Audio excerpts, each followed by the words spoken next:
I've got 250 pairs of eyes on me, and I can't breathe. I can't speak. My knees have buckled, and a tear streams down my cheek. This is a story about how the worst thing that happened to me that night became the best thing that happened to me for the next decade. Above all, this is a tale of what happens when we bury one old story and birth a brave new one. Let me take you back a couple of chapters into my life. We're in New York City, the city that never sleeps, in my favorite speakeasy with candelabras ablaze. I'm an advertising executive kicking ass in my mid-20s, and my client has just been diagnosed with cancer. So I'm taking him out for drinks, and we're sharing stories, and I'm telling him about backpacking through Cambodia and working at orphanages, and he turns to me and goes, "ViKA, you have got to do the moth." I'm like, "What's the moth?" He says, "Only like the coolest underground, most prestigious storytelling competition. It's like a couple hundred people, 10 storytellers, you got 5 minutes to tell a true life story." And I literally start cackling. I'm like, there is no way that I am getting on stage in front of a couple hundred people and telling a true story. You're crazy, Kyle. He says, "You do it every day in advertising. You always tell us stories." I'm like, "Yeah, a dozen people at a time is fine." And a couple months go by, and I have 2 more heartbreaks. My adopted mom dies of cancer. I break up with the man that I thought I was gonna marry.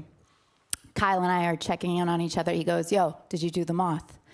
And I was like, all right, Jewish guilt going hard. I am going tonight. I Google it, I look it up. I walk inside, there's 300 people in the middle of Soho that are sitting with bated breath, waiting for each storyteller to share their tale. And in a city where you feel totally invisible and disposable, this was nothing short of a holy experience. And so I walk out of there, and I start recording my first moth. And 2 weeks later, I'm on stage. And the theme is the crazy, traumatic experience of being raised by my spitfire of a Jewish Ukrainian woman, my mother. And so I open it up, and people are laughing so hard. I start with one of the greatest stories, which is when I needed high school pictures for the high school yearbook. And I go, "Ma, where are my baby pictures at?" And she screams down the stairs, "Oh, honey, you don't have any." And I run up the stairs. I'm like, "Mom, what are you talking about? We all have baby albums. My older sister has 2. She goes, "Yes, Valerie was a very beautiful child, but you were ugly, baby. I didn't want proof." "Victoria, why are you crying?" "Oh, come on, this is stupid American bullshit. Don't cry." I am sobbing my eyes out. And if you open up class of 2004 in the AIS yearbook in a sea of baby photos, you will see my one odd toddler photo, forever commemorating my mother's unfailing dedication to vanity. So I go story after story, and at the very end, I turn and I say, "And to the one who will never hear her laugh, to my father who walked away, I just want to thank you." And in that moment, my knees buckle, and tears start falling down my face, and 250 pairs of eyes are staring at me, and I have to use every fiber of my being to pull myself back together and finish my story.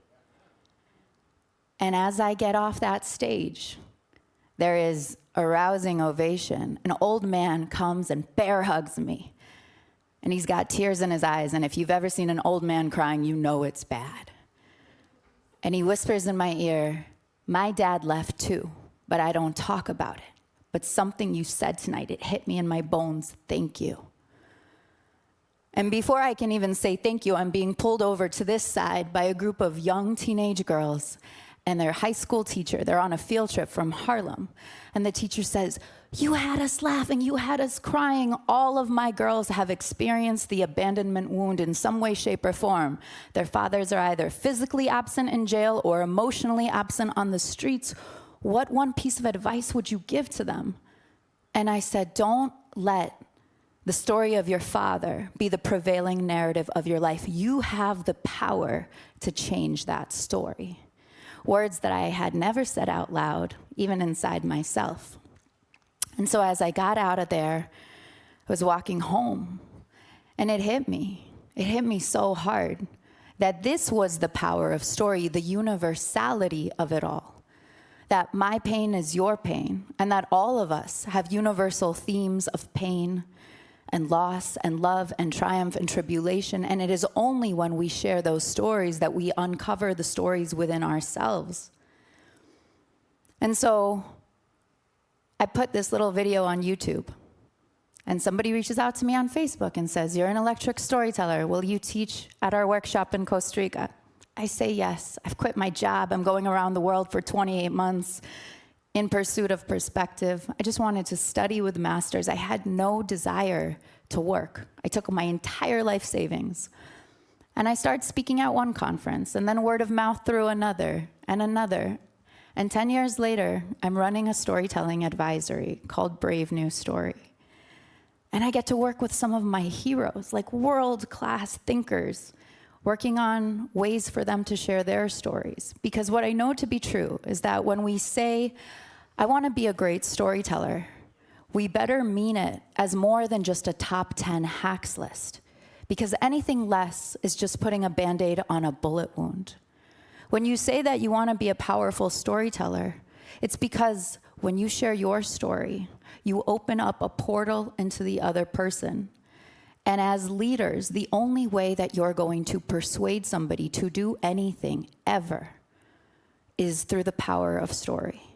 Steve Jobs said, "The most powerful person in the room is the storyteller, for they hold the vision and values of the entire generation." And I think the great myth of storytelling is that we focus so much on the stories we tell the world, we forget that it begins with the stories we tell ourselves. Thank you so much, Mr. Awesome, for highlighting that.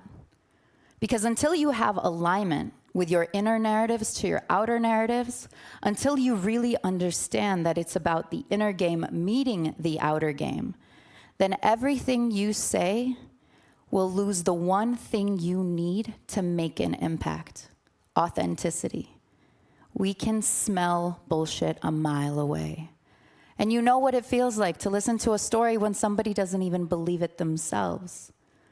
So the most impactful thing that you can do in your storytelling is to be sincere, is to open a door so that somebody else can step forward. Because conscious storytelling, becoming aware of the stories that you believe, that you craft, and that you tell, is the way to paradigm shifting change. And so I leave you with this: storytelling is not what we do, it's who we are. Take it seriously.